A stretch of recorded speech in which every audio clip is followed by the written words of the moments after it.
بسم اللہ الرحمن الرحیم اللہم انک عفو کریم تحب العفو فاعف عنی۔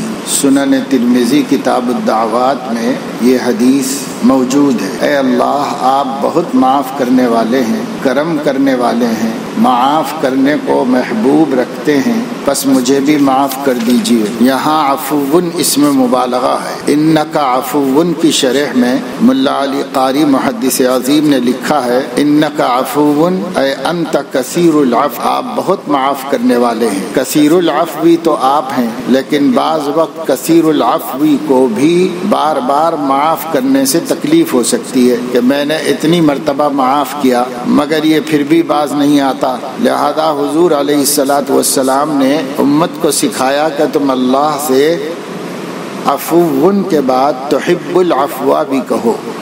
کیوں؟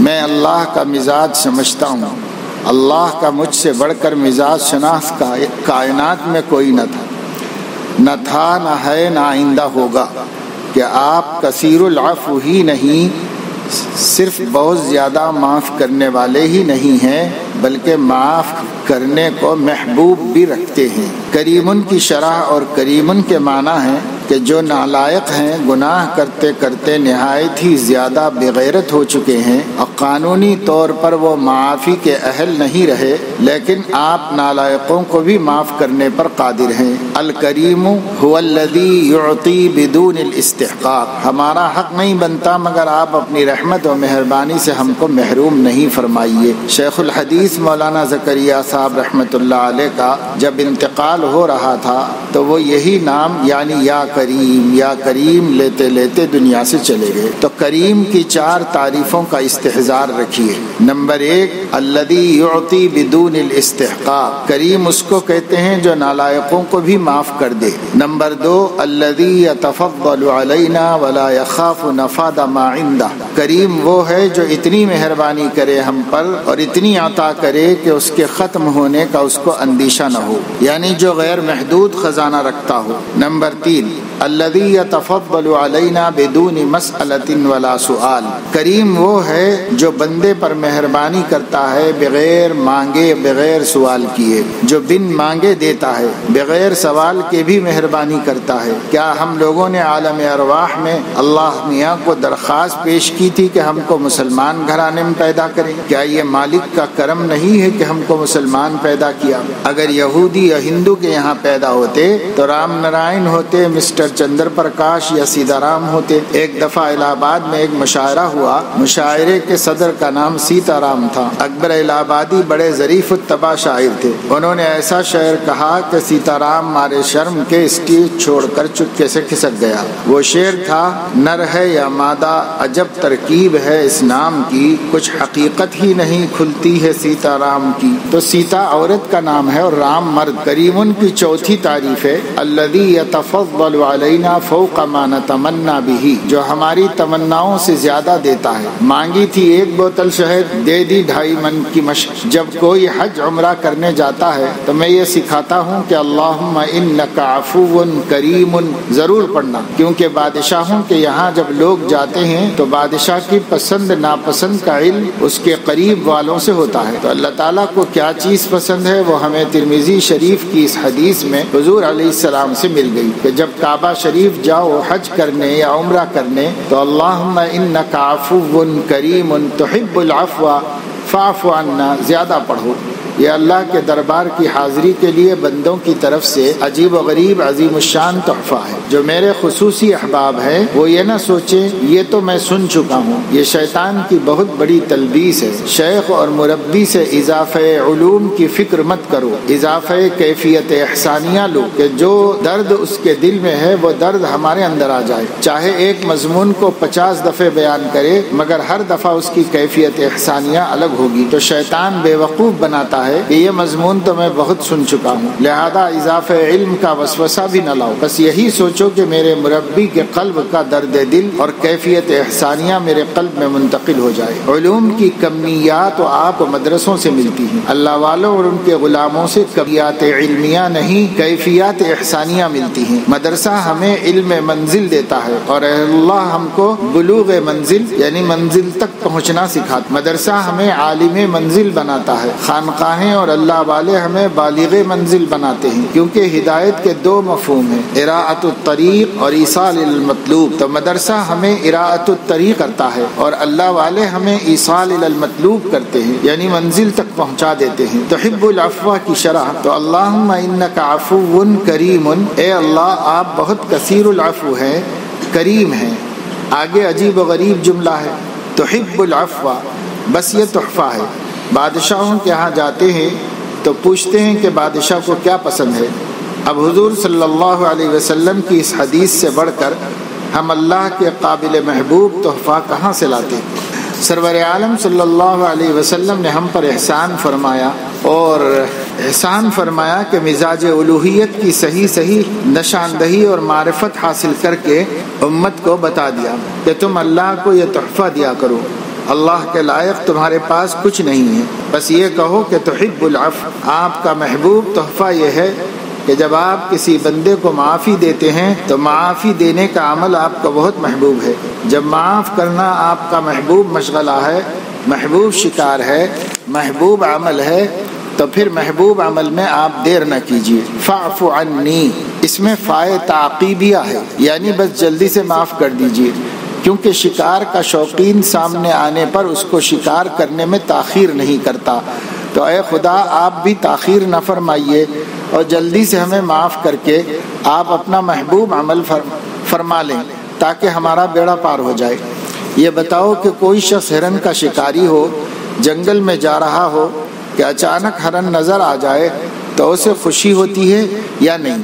تو جب کعبہ شریف جاؤ تو اللہ تعالیٰ سے یہی کہو کہ آپ کو اپنے محبوب عمل یعنی معافی دینے کے لیے شکار کو تلاش کرنے کی ضرورت نہیں، ہم خود ہی اپنے گناہوں کی گٹھری لے کر حاضر ہو گئے ہیں، آپ اپنی رحمت سے ہم کو معاف کر دیجئے۔ یہ دعا اپنے ملکوں میں بھی کر سکتے ہیں کہ اے اللہ یہاں بھی اپنا محبوب عمل جاری فرما دیجئے۔ تحب العفو کی شرح میں ملا علی قاری محدث عظیم فرماتے ہیں، انت تحب ظہور صفت العفو علی عبادک، آپ اپنے بندوں پر اپنے ظہور معافی کی صفت کو محبوب رکھتے ہیں۔ فاعف عنی، تو اس صفت کے ظہور میں آپ بالکل تاخیر نہ فرمائیے، اپنے کرم سے جلدی سے معاف فرما دیجئے کہ آپ کا محبوب عمل ہو جائے اور ہمارا کام ہو جائے۔ اس دعا کو یاد کر لو، حج ہو، عمرہ ہو، جنگل ہو، میدان ہو، اپنا گھر ہو، اس کو ضرور مانگو، انشاءاللہ کام بن جائے گا۔ اللہم انک عفو کریم تحب العفو فاعف عنی۔ اب ایک صحابی کا قصہ سنیے جن سے شیطان نے تہجد کی نماز قضا کرا دی تھی۔ جب شیطان نے دیکھا کہ میں نے ان کی تہجد کی نماز چھڑا دی اور یہ اس کے غم میں اتنا روئے اور 8-10 رکعت جو روزانہ پڑھتے تھے وہ بھی ادا کی، تو قضا بھی ادا ہو گئی اور ان کے آنسوؤں نے مستزاز ہو کر مجھے تباہ کر دیا۔ میرا مقصد تھا کہ یہ تہجد نہ پڑھیں، اللہ سے کچھ دور ہو جائیں، مگر ان کی اشکبار آنکھوں نے تو ان کو کہاں سے کہاں پہنچا دیا۔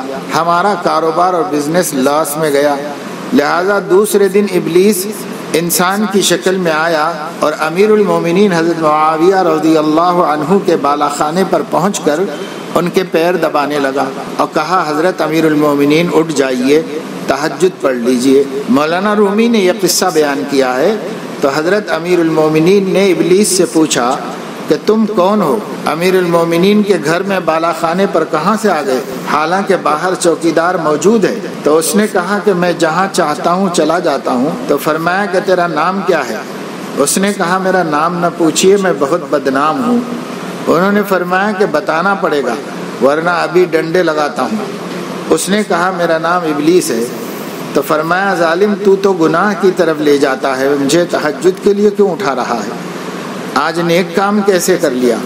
اس نے کہا کہ حضور پہلے میں نیک کام ہی کیا کرتا تھا، پرانی عادت کبھی کبھی عود کر آتی ہے، کہا چکر باز مکار، اس میں تیری کوئی نہ کوئی بدماشی موجود ہے، بظاہر تو نیک کام کر رہا ہے لیکن تیری اس نیکی میں بھی کوئی بدی کوئی برائی پوشیدہ ہوگی، تجھے بتانا پڑے گا۔ تو اس نے کہا کہ اچھا جب آپ اتنا مجبور کرتے ہیں تو بتاتا ہوں کہ اس نیکی میں میری برائی کی نیت ہے، کیونکہ کل میں نے آپ کی تہجد قضا کرائی تو آپ نے تہجد کی قضا تو ادا کی مگر اللہ سے ندامت کے ساتھ اتنا زیادہ روئے کہ میں نے آپ کا مقام دیکھا کہ آپ انتہائی عروج پر پہنچ گئے ہیں، تو میں نے آپ سوچا کہ آپ زیادہ اور اونچے نہ جائیں، تھوڑا نیچے ہی رہے۔ ملا علی قاری نے شرح مشکات میں لکھا ہے کہ بعض وقت شیطان بڑی نیکی سے چھڑا کر چھوٹی نیکی میں لگا دیتا ہے، جیسے کوئی اللہ والا آیا یا بزرگ آیا ہے یا شیخ آیا ہے، اب وہ اپنی الگ عبادت اور نفلوں میں لگا رہتا ہے کہ تم یہی آہوزاری کرو، اب وہ مسجد میں الگ کہیں کونے میں تلاوت کر رہے ہیں اور وہاں بیان ہو رہا ہے، یہ جہالت کی بات ہے۔ حدیث شریف میں ہے کہ دین کے ایک مسئلہ سیکھ لینے کا ثواب 100 رکعات کے برابر ہے اور ایک مضمون سیکھ لینے کا ثواب 1000 رکعات کے برابر ہے۔ مفتی اعظم پاکستان مفتی شفیع صاحب رحمۃ اللہ علیہ نے حکیم الامت رحمہ اللہ سے عرض کیا کہ شاعر نے کہا ہے، یک زمانہ صحبت با اولیاء بہتر از 100 سالہ طاعت بیریا، تو کیا واقعی اللہ والوں کے پاس بیٹھنا 100 برس کی اخلاص کی عبادت سے افضل ہے؟ حکیم الامت نے فرمایا کہ آپ کو تعجب کیوں ہو رہا ہے؟ اللہ والوں کے پاس تھوڑی دیر بیٹھنا 100 سال کی عبادت سے بہتر ہے، یہ شاعر نے کم بیان کر دیا ہے، میں کہتا تو بہتر از 100 سالہ طاعت بیریا کہتا۔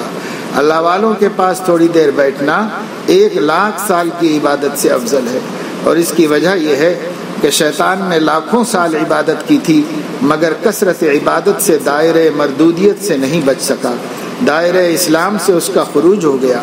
لیکن جو اللہ والوں کی صحبت یافتہ ہوتے ہیں تو خطائیں تو ان سے ہو سکتی ہیں مگر دائرہ اسلام سے ان کا خروج نہیں ہو سکتا، ان کا خاتمہ ایمان پر ہوتا ہے۔ حضرت نے اس کی اور کوئی دلیل نہیں لکھی، بس یہی شیطان والی مثال فرمائی، مگر مجھے اللہ تعالیٰ نے بخاری شریف کی حدیث میں اس کی دلیل عطا فرما دی۔ حدیث میں ہے من احب عبدا لا يحبه الا للہ، کہ جو شخص کسی اللہ والے سے صرف اللہ کے لیے محبت کرے گا اس کو حلاوت ایمانی ملے گی۔ یہ صغرا ہو گیا، اب کبرا سنیے، یعنی منطق میں 2 مقدمے اور ایک نتیجہ ہوتا ہے، اس لیے فرمانے کہ یہ صغرا ہو گیا۔ جو شخص کسی اللہ والے سے صرف اللہ کے لیے محبت کرے گا اس کو حلاوت ایمانی ملے گی، یہ ایک مقدمہ ہو گیا۔ مقدمہ تالی کیا ہے؟ حلاوت ایمانی کی شرح ملا علی قاری محدث عظیم فرماتے ہیں وقد ورد ان حلاوت الایمان اذا دخلت قلبا لا تخرج منه ابدا، جس کے قلب میں ایک دفعہ حلاوت ایمانی آ جائے تو پھر اللہ اپنے شاہی عطیے کو غیرت کی وجہ سے کبھی واپس نہیں لیتا۔ بادشاہوں کا مزاج یہ ہوتا ہے کہ جب عطیہ دے دیا تو واپس نہیں لیتے۔ ملا علی قاری فرماتے ہیں فیہ اشارۃ الی بشارۃ حسن الخاتمۃ، اس میں حسن خاتمہ کی بشارت ہے۔ تو جو کسی اللہ والے سے اللہ کے لیے محبت کرے گا اللہ اس کو حلاوت ایمانی دے گا اور حلاوت ایمانی کبھی واپس نہیں لے گا، بس اس میں دلیل موجود ہے کہ اس کا خاتمہ ایمان پر ہوگا۔ اسی طرح جو حسینوں سے نظر بچائے گا اور وہاں جو ہے ان کا نام بھی نہیں لے گا۔ بنگلہ دیش کی وزیر اعظم کا نام حسینہ ہے، اس لیے میں نام بھی نہیں لیتا ہوں۔ ملا کو تم کیا سمجھتے ہو؟ ملا ایسا بے وقوف نہیں ہوتا جتنا آپ لوگ سمجھتے ہو، لہذا میں وہاں احتیاط کرتا ہوں۔ پتہ چلا کہ CID دوڑی دوڑی گئی کہ یہ آپ کا نام لیتا ہے، ان کے لیے تو بس اتنا ہی کافی ہے کہ ایک ملا آیا ہے اور ہمارا نام لیا ہے۔ اسی طرح ہمارے ملک میں یعنی پاکستان میں اگر کسی چیز کو بے نظیر کہنا ہو تو ہم لا مثل لہو کہتے ہیں، اس لیے کہ یہاں وزیر اعظم بے نظیر ہے تو کہیں وہ اپنا نام لینے سے کوئی دوسرا مطلب نہ نکال لے، اس لیے یہاں لا مثل لہو کہتا ہوں۔ میں ہندوستان میں کافر کے لفظ کے بجائے غیر مسلم کہتا ہوں۔ بزرگوں کی صحبت سے عقل میں روشنی اور ادب آتی ہے۔ تو عرض کر دیا کہ اللہ سے معافی مانگنے کے لیے بخاری شریف کی یہ دعا یاد کر لو تاکہ میرا سفر وصول ہو جائے. اس کو میرے ساتھ 3 دفعے پڑھ لو. اللہم انکا عفو کریم تحب العفو فاعف عنی. اللہم انکا عفو کریم تحب العفو فاعف عنی. اللہم انکا عفو کریم تحب العفو فاعف عنی. اب بھی اگر کسی کو یاد نہ ہو تو مولانا یونس پٹیل سے پوچھ لو. خلاصہ عرض کرتا ہوں کہ ایک دن موت آنی ہے یا نہیں، اس میں شک ہے؟ کسی کافر یہودی ہندو کو بھی شک نہیں. تو جب جنازہ قبرستان جائے گا تو آپ کے ساتھ سموسہ پاپڑ جائے گا کیا؟ آپ کی مرغوبات اور آپ کے قالین جائیں گے؟ صوفے، موبائل، مرسیڈیز، کرنسی، معشوقات، معشوقیاں جائیں گی؟ دل کے بہلانے کا کوئی سامان قبر میں جائے گا؟ نمکین شکلیں جائیں گی؟ تو اس دن کے لیے ہمیں ابھی سے فکر کرنی چاہیے. جن سے ہمیں چھوٹنا ہے ہم پہلے ہی ان سے کیوں نہ چھوٹ جائیں. جن سے ہمیں چھوٹنا ہے ہم پہلے ہی ان سے کیوں نہ چھوٹ جائیں. اس وقت تو چھوڑنا ہی پڑے گا جب موت آئے گی.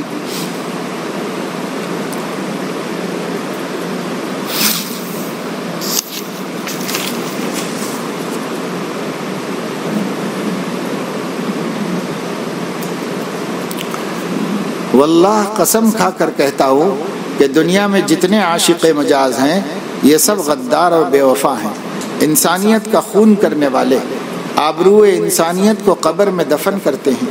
کوئی عاشق مجاز میرے پاس آئے تو میں اس سے پوچھوں گا کہ جب شکل بگڑے تم کیوں بھاگے؟ تم نے اس سے آنکھ بھی نہیں ملائی.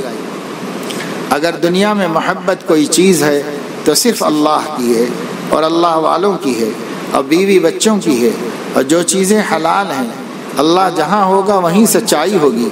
اللہ کے لیے بیوی سے پیار کرو. اللہ والی محبت میں کتنی تیزی ہوتی ہے، کتنا مزہ آتا ہے. یہ اللہ والی محبت تو اتنی عظیم چیز ہے کہ جنت میں بھی اللہ تعالیٰ فرمائیں گے کہ میری جنت کی نعمتوں کو مت دیکھو، پہلے میرے عاشقوں سے ملو. فادخلی فی عبادی، کیونکہ یہ بندے حامل خالق جنت ہیں. جنت نعمت ہے اور یہ حامل منعم ہے. ان کے قلب میں میری ذات ہے. اور دنیا میں بھی جہاں کوئی اللہ والا پاؤ اس سے محبت کرو. جنت محبت ہمیں عرش کا سایہ دلائے گی. بخاری شریف کی حدیث ہے کہ جو 2 آدمی اللہ کے لیے آپس میں ایک دوسرے سے محبت کریں گے ان کو عرش کا سایہ ملے گا. اور ایک روایت میں ہے کہ اللہ تعالیٰ کا یہ اعلان ہوگا کہ کہاں ہیں وہ بندے جو دنیا میں میری وجہ سے آپس میں محبت کرتے تھے. تو اللہ والی محبت سے عرش کا سایہ ملے گا اور جس کو عرش کا سایہ ملے گا وہ بے حساب بخشا جائے گا. اور یہ جو کچھ میں کہہ رہا ہوں اس پر میں خود بھی عمل کر چکا ہوں. مجھے بچپن ہی سے اللہ والوں سے اتنی محبت تھی کہ 3 سال تک میں مولانا شاہ محمد احمد صاحب پرتاپ گڑھی رحمہ اللہ کے یہاں عصر کے بعد سے لے کر 11 بجے رات تک رہتا تھا. پھر شاہ عبد الغنی رحمۃ اللہ علیہ کے ساتھ پھولپور میں. مولانا سلمان نے دیکھا ہے کہ پھولپور بالکل جنگل تھا اور میری جوانی کا عالم تھا اور حضرت 70 سال کے بوڑھے تھے. کوئی نوجوان لڑکا اپنی جوانی ایک بوڑھے کے ساتھ گزار سکتا ہے، مگر جب حضرت اللہ کہتے تھے تو مجھے اتنا مزہ آتا جیسے دنیا سمٹ کر میرے شیخ کے قدموں میں آ گئی ہو. وہ اپنی ذات سے خود انجمن تھے، اگر صحرا میں تھے پھر بھی چمن تھے. یہ میرا شعر ہے اپنے شیخ کے بارے میں. کوئی اللہ والا کہیں مل جائے تو سمجھ لو کہ وہ اکیلا نہیں ہے، وہ حاصل 2 جہاں ہے، کیونکہ خالق 2 جہاں کو لیے ہوئے ہے اور اس کے دل میں اللہ کی عبادت کا نور ہے. جب عبادت کا نور دل کے اندر بھر جاتا ہے تو قلب سے چھلکنے لگتا ہے. علامہ آلوسی سیماہم فی وجوہہم کی تفسیر میں فرماتے ہیں کہ صحابہ کے انوار قلب جب دل سے چھلک کر چہرے سے جھلکنے لگے اور آنکھوں سے ٹپکنے لگے تو اللہ تعالیٰ نے فرمایا سیماہم فی وجوہہم، ان کے چہروں پر ان کے باطن کے انوارات کی علامات موجود ہوتی ہیں. علامہ آلوسی نے سیما کی تفسیر کی ہے کہ سیما کیا چیز ہے. سیما ہوا نور یظہر علی العابدین یبدو من باطنہم علی ظاہرہم. سیما ایک نور ہے جو عبادت کرنے والوں کے جسم پر ان کے باطن سے ظاہر ہوتا ہے. جب باطن بھر جاتا ہے تو چھلک کر آنکھوں سے ٹپکنے لگتا ہے اور چہرے سے جھلکنے لگتا ہے. تفسیر موضح القرآن کے مصنف حضرت شاہ عبد القادر صاحب رحمۃ اللہ علیہ، شاہ ولی اللہ کے بیٹے، جنہوں نے 14 سال میں تفسیر موضح القرآن لکھی، اور جس پتھر پر ہاتھ سے ٹیک لگا کر لکھتے تھے اس پتھر کو گڑا پڑ گیا تھا، تو کئی گھنٹے عبادت کے بعد جب وہ باہر نکلے تو ایک کتا بیٹھا تھا، اس پر نظر پڑ گئی۔ اس کتے کی یہ حالت ہو گئی کہ دلی میں جہاں جاتا تھا سارے دلی کے کتے اس کے پاس ادب سے بیٹھ جاتے تھے۔ یہ اللہ کا نور ہے، مخلوق کا نور نہیں ہے۔ قلب سے آنکھوں میں آیا اور آنکھوں سے کتے پر پڑا۔ آنکھوں کا نور شعاع بصریہ کے ساتھ ایک کتے پر پڑ گیا۔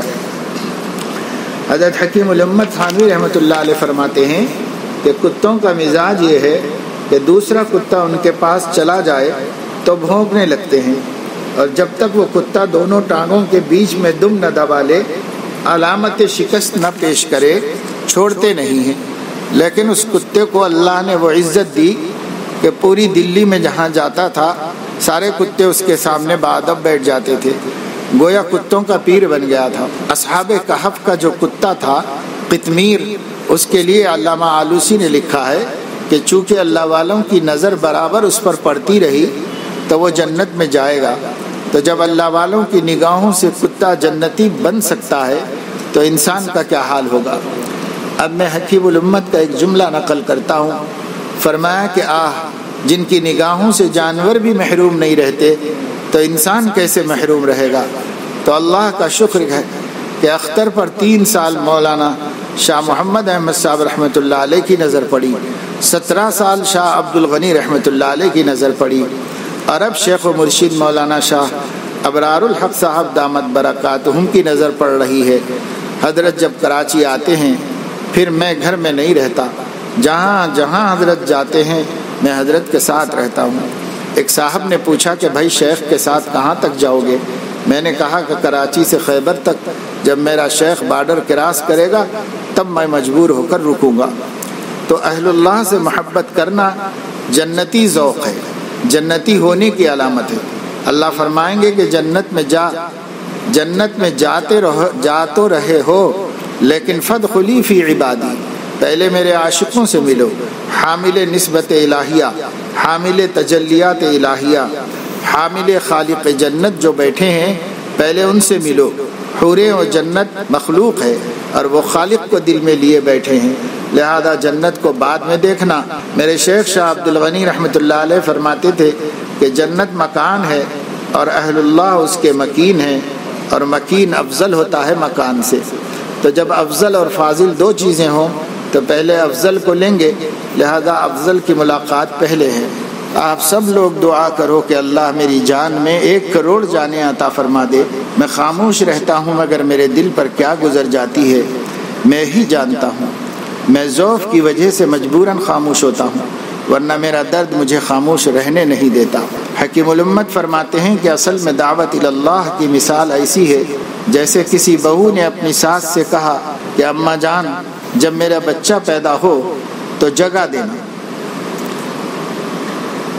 نسبت اللہ کی مثال ایسی ہے جیسے کسی بہو نے اپنی ساس سے کہا کہ اماں جان جب میرا بچہ پیدا ہوگا تو جگہ دینا، تو ساس نے کہا کہ جب بچہ پیدا ہوگا تو تجھے جگانا نہیں پڑے گا بلکہ تو ایسا چلائے گی کہ سارے محلے کو جگا دے گی۔ تو فرمایا کہ جسے اللہ کی محبت کا درد عطا ہوتا ہے وہ خاموش نہیں رہ سکتا۔ میں اس وجہ سے خاموش رہتا ہوں کہ کچھ دیر آرام کر لوں ورنہ طبیعت زیادہ خراب ہو جائے گی۔ تو میں آپ لوگوں سے یہ دعا چاہتا ہوں کہ اللہ تعالیٰ میری جان ناتواں کو 1 کروڑ جان توانا نصیب فرمائے اور اپنی راہ پر فدا کرنے کی سعادت نصیب فرمائے۔ واللہ کہتا ہوں کہ جو سانس اللہ تعالیٰ پر فدا ہو تو شکر ادا کرو کہ آپ کی زندگی سوارت ہو گئی۔ خواجہ عزیز الحسن رحمۃ اللہ علیہ کا شعر ہے کہ اپنی آرزوؤں کو خاک میں ملا دو ورنہ یہ نہ سمجھو کہ آرزو خاک ہو گئی، اے بسا آرزو کے خاک شدہ، بلکہ سمجھ لو آگ مٹی سوارت ہو گئی۔ اور خواجہ صاحب کا یہ شعر پڑھو، خاک میں کس نے ملایا یہ تو دیکھ، شکر کر مٹی سوارت ہو گئی۔ آپ خدا کے حکم سے نظر بچا رہے ہو، حسینوں کو نہیں دیکھ رہے ہو تو آرزو تو خاک ہو رہی ہے، مگر یہ تو دیکھو کہ کس کے حکم سے ایسا کر رہے ہو۔ دل کو ہر وقت شکستہ کرنا یہ بڑے نصیبے کی بات ہے، یہ نصیب دوستاں ہیں، یہ اللہ کے اولیاء کا نصیبہ ہے جو نظر بچا کر دل توڑتے ہیں مگر خدا کے قانون کو نہیں توڑتے۔ ورنہ آپ بتاؤ آپ کی شرافت عبدیت کا کیا تقاضا ہے؟ اللہ کے قانون کو توڑ کر حرام مزہ لوٹ لینا یا اپنا دل توڑ کر اللہ تعالیٰ کو خوش کر دینا؟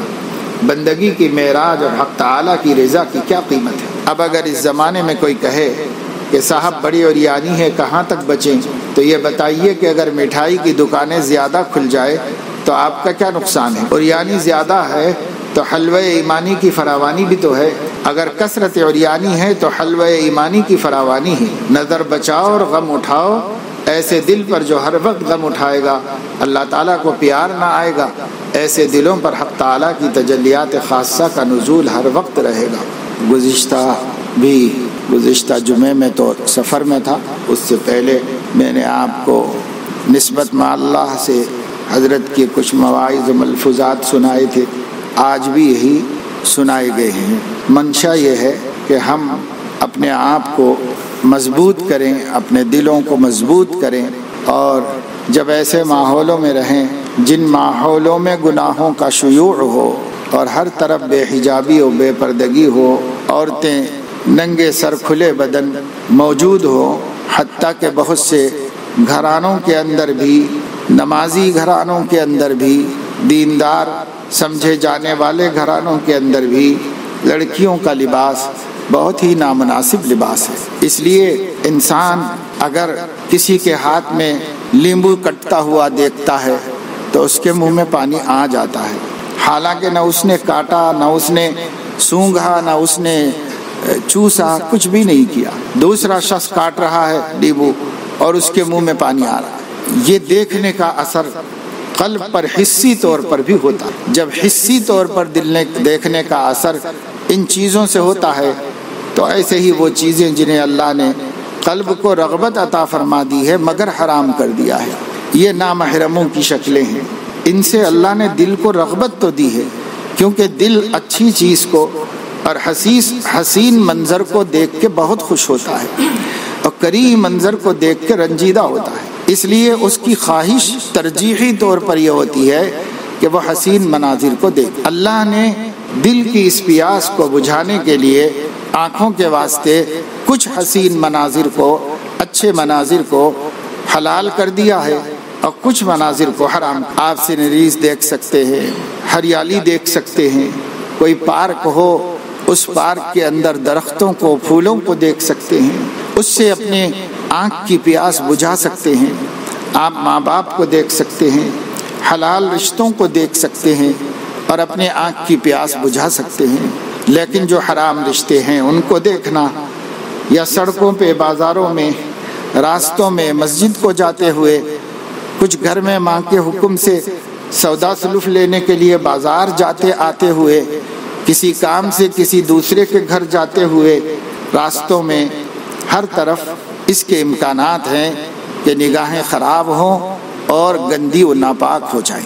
اس لیے دل کو مضبوط کرنے کی ضرورت ہے، یہ طے کر لینے کی ضرورت ہے کہ اگر نفس کہتا ہے کہ دم نکل جائے گا تو میں بہت خوشی سے یہ دم نکال دوں گا تاکہ میں شہید راہ حق ہو جاؤں۔ اور لوگ اللہ تعالیٰ کے دین کی مدد میں جان دے دیتے ہیں تو میں اللہ کے دین پر قائم رہنے کی کوشش میں جان دے دوں گا، اور اس لیے ایسے مرنے سے ڈروں گا نہیں بلکہ ایسے مرنے کو فخر سمجھوں گا کہ میری موت آ جائے گناہ سے بچنے کی غم میں، کہ گناہ سے بچنا پڑا اور ہارٹ اٹیک ہو گیا، بہت اچھا ہے، شہید راہ حق ہے، شہید محبت ہے، اللہ تعالیٰ کی محبت کا شہید ہے، تو کوئی غم نہیں، جان دی ہوئی اسی کی تھی۔ حق تو یہ ہے کہ حق ادا نہ ہوا، اگر ہم اللہ کے لیے اپنی جان بھی دے دیں تو ہم کیا حق ادا کریں گے اللہ تعالیٰ کی محبت کا، ان کی نعمتوں کا، ان کی عنایتوں کا۔ اس لیے بھائی یہ طے کرنا اور طے کر کے اپنے اپنے وطن کو اور اپنے اپنے گھر کو واپس ہونا ہے، کہ جتنا وقت ہم سال بھر مدرسے کے ماحول میں گزارے ہیں، مسجد کا ماحول یا مدرسے کا ماحول، یا استاد ہے یا درسگاہ ہے یا ساتھی ہیں، یا پھر نماز ہو رہی ہے یا سبق ہو رہا ہے یا تکرار ہو رہی ہے، تھک گئے سو گئے، تو بہت عافیت کے ساتھ یہ وقت سال بھر گزر گیا۔ لیکن 2 مہینے تعطیل ہوتی ہے، 2 مہینے کے اندر اتنی عافیت سے ہمارا وقت نہیں گزر سکتا۔ ہمارے لیے چوطرف معاصی اور جرائم اور گناہوں اور نافرمانیوں کے دروازے کھلے ہوئے ہوں گے۔ ہر طرف سے ہمیں اپیل کی جا رہی ہوگی کہ اپنی آنکھیں خراب کرو، اپنا دل خراب کرو، اللہ سے تعلق کمزور کر لو، اس کی دعوت چوطرف سے مل رہی ہوگی۔ ایسا ماحول ہوتا ہے۔ اس ماحول کو سدھارنے کی فکر بھی کرنا اور اپنے کو اس کے ضرر سے بچانے کی فکر بھی کرنا۔ عالم گھر جاتا ہے، پہلے بھی بتا چکے ہیں کہ حضرت مالک بن حویرث رضی اللہ تعالیٰ عنہ نوجوان تھے، 20 دن مدینے میں رہے تھے۔ جانے لگے تو حضور علیہ السلام نے فرمایا کہ جاؤ اور اس پر عمل کرتے رہو اور اپنے گھر والوں کو یہ باتیں سکھاؤ جو یہاں سیکھ کے جا رہے۔ تو طالب علموں کو لوٹ کر اپنے گھر میں جا کر اپنا علم پہنچانا چاہیے۔ جتنے دن گھر میں رہو کوشش کرو کہ اپنے گھر کے بچے قرآن مجید صحیح پڑھ رہے ہیں کہ نہیں پڑھ رہے ہیں، چھوٹے بہن بھائی ہوں یا بہن بھائی کے بچے ہوں گھر میں رہتے ہوں اور ان کو ابھی تک قرآن مجید صحیح سے پڑھنا آیا کہ نہیں آیا۔ اگر نہیں پڑھنا آیا تو لے کے بیٹھو، ان کو بٹھا کر کے نورانی قاعدہ پڑھاؤ، ان کو دینیات پڑھاؤ، ان کے سامنے ایمانیات کا ذکر کرو۔ یہ بڑا اچھا وقت ہے کہ جو آپ کے گھر کے خاندان کے بچے اسکول جانے والے ہیں، جاتے ہیں یا آئندہ شریک ہونے والے ہیں، ان بچوں کو ان 2 مہینوں میں روزانہ اپنے گھر میں لے کے بیٹھ کر قصص القرآن سناؤ، ان بچوں کو قصص الحدیث سناؤ، ان کو قصص الصحابہ، قصص الصحابیات سناؤ۔ ہندوستان میں جن اللہ والوں کی بدولت آج ہندوستان میں اسلام کا چراغ چمک رہا ہے، جل رہا ہے، آج بھی 1000 کوششوں کے باوجود یہ دیا روشنی دے رہا ہے۔ اس میں تیل کن بزرگوں کی قربانیوں کا ہے۔ ان اللہ والوں کا حالات بچوں کو بتاؤ، ان کو کہانیوں کے ٹائپ میں آسان عام فہم انداز میں خواجہ معین الدین اجمیری، خواجہ قطب الدین بختیار کاکی، خواجہ فرید الدین گنج شکر، سلطان الاولیاء نظام الدین دہلوی، نصیر الدین چراغ دہلوی، حضرت مولانا خواجہ کرامت علی رحمۃ اللہ علیہ اور صابر کلیری رحمۃ اللہ علیہ، مخدوم جہانیاں، ان سب بزرگوں کے واقعات پڑھو۔ اگر آپ کے ذہن میں نہیں موجود ہے تو تاریخ دعوت و عزیمت کی 5 جلدوں میں سے ایک جلد، غالباً تیسری جلد یا اس کے بعد والی کوئی ایک جلد ہندوستان کے اولیاء اللہ کے تعارف اور تاریخ پر مشتمل ہے، اس میں پڑھو۔ اور قصص القرآن کے لیے تو مولانا حفظ الرحمن سوہاروی رحمۃ اللہ علیہ کی قصص القرآن موجود ہے اور قصص القرآن کی تلخیصات بھی موجود ہیں، تو کہیں سے لو۔ اور آپ میں جو اوپر کی جماعتوں میں ہیں اور جو فارغ ہو گئے ہیں، اور ان لوگوں کو تو براہ راست قرآن مجید میں سے ان واقعات کو لے کر سمجھانا۔ ایک واقعہ سورہ یوسف 20 واقعات پر مشتمل ہے، اس میں کا واقعہ ہے کہ چھوٹا چھوٹا واقعہ بنا کر اس واقعے کو سنانا، اور پھر اس میں جو ایمان و یقین کی بات ہے اس سے ان کا ایمان و یقین تازہ کرنا اور مضبوط کرنا۔ سب لوگوں سے کہہ رہے ہیں کہ لوگوں اپنی اولادوں کو ماحول بنا کر کے ایمان بچاؤ، ان کو توحید پر مضبوطی سے قائم کرو، اور آپ ماشاءاللہ دین کا علم حاصل کر رہے ہو اور اپنے گھر کے بچوں پر یہ محنت نہ کر سکو تو کیا فائدہ ہے۔ قوا انفسکم واہلیکم، اپنے آپ کو بچاؤ اور اپنے گھر والوں کو بچاؤ۔ اپنے گھر والوں پر یہ 2 مہینے غنیمت سمجھ کر ان بچوں کا ایسا ماحول بناؤ کہ پھر آپ آ جائیں مدرسہ پڑھنے کے لیے تو وہ بچے اور اپنے دین پر مضبوط ہو جائیں، سال بھر دین کے مطابق چلتے رہیں، پھر چھٹی ملے گی، پھر تازہ کرو گے سبق، پھر ان میں تدین بڑھے گا اور ان میں اللہ کا تعلق بڑھے گا۔ اس پر محنت کرو۔ 6 چیزیں ہیں، 6 چیزوں پر اپنے گھر والوں پر محنت کرو۔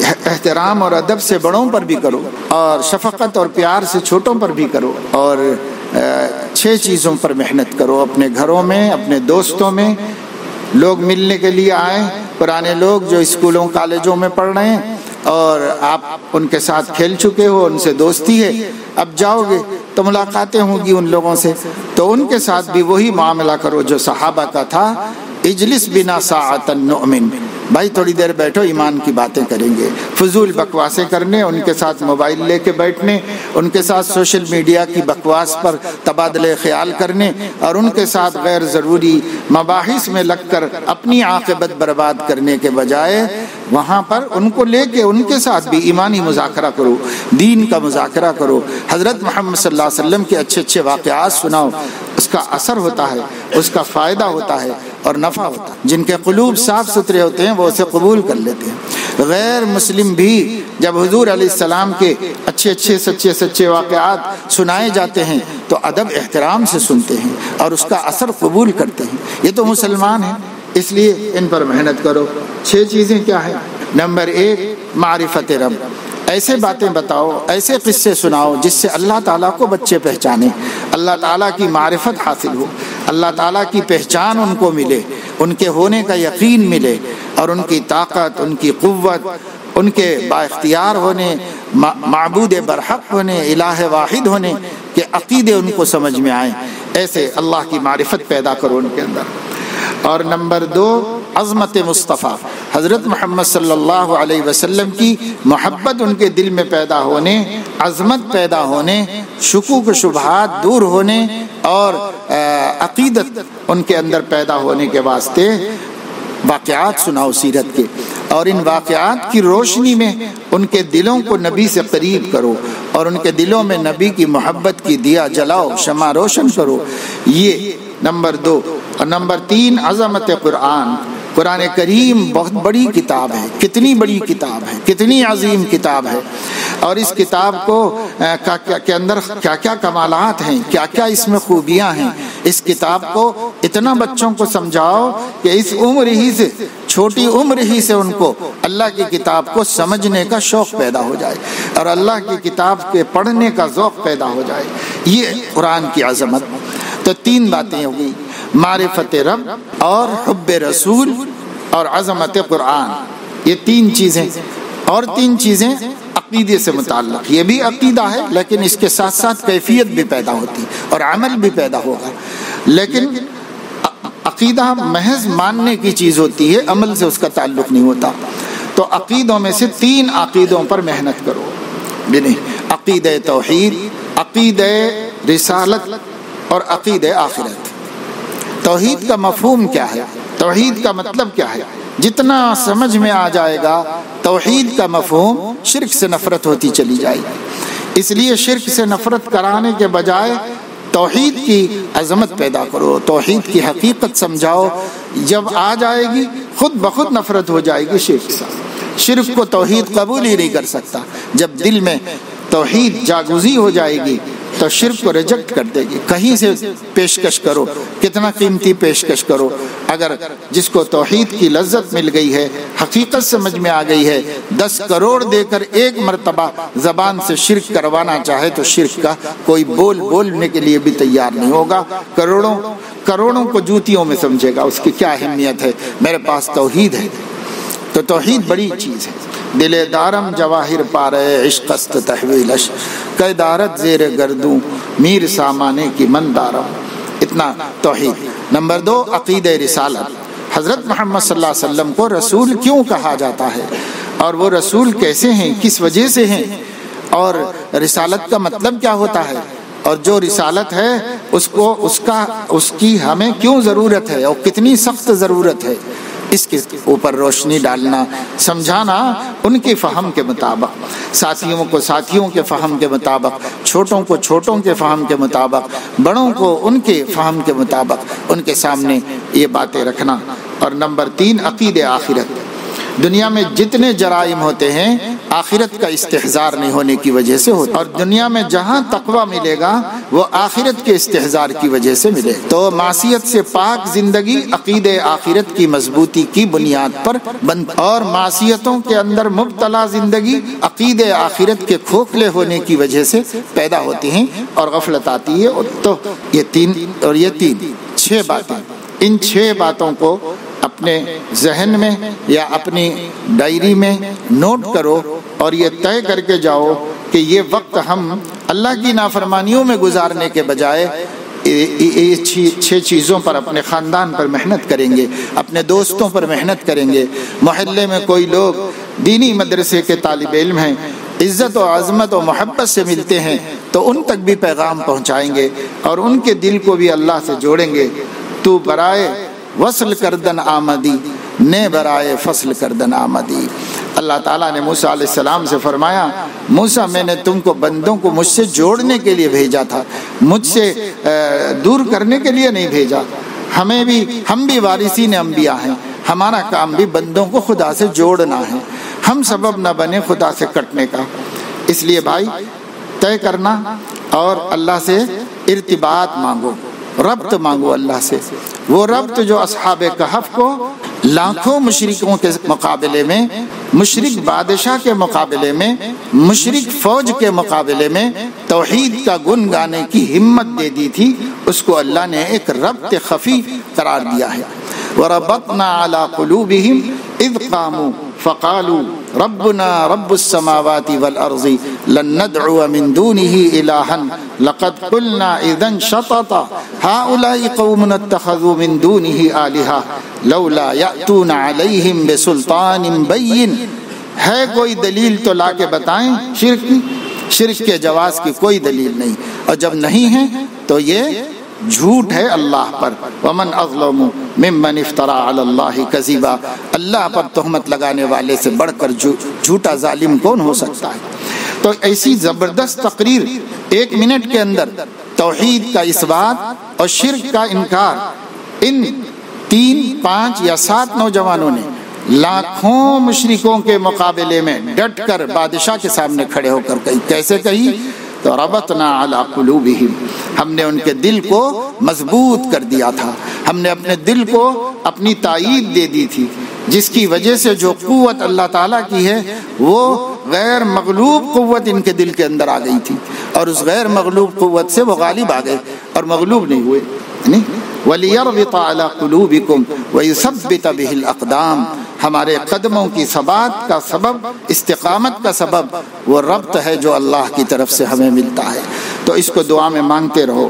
اللہ جو آپ نے بدر والوں کے قلوب کو ربط عطا فرمایا تھا، جو آپ نے کہف والوں کے قلوب کو ربط عطا فرمایا تھا، وہ ربط خفی ہمارے قلب کو بھی عطا فرما دیجئے، تاکہ ہمارا یہ وقت جو عوام الناس کے درمیان میں گزار رہے ہیں، گناہوں کے ماحول میں گزار رہے ہیں، ہم متاثر نہ ہوں، مؤثر ثابت ہوں، یعنی ہم اپنا اچھا اثر ان پر ڈال سکیں اور ان کا برا اثر قبول نہ کر سکیں۔ اس طرح اللہ سے مانگ کر اور احتیاط کے ساتھ دامن تقوی بچا کر، ڈرتے ہوئے، توبہ کرتے ہوئے، نئے عزائم، روزانہ نئے عزائم کے ساتھ صبح کرتے ہوئے، شام کرتے ہوئے وقت گزارو گے تو انشاءاللہ پشیمانی نہیں ہوگی، پچھتانا نہیں پڑے گا۔ اس لیے اس کی طرف توجہ کریں اور کمائی ہوئی دولت کو ضائع نہ کریں۔ اللہ تعالیٰ اپنے فضل و کرم سے سب کو توفیق عمل نصیب فرمائے۔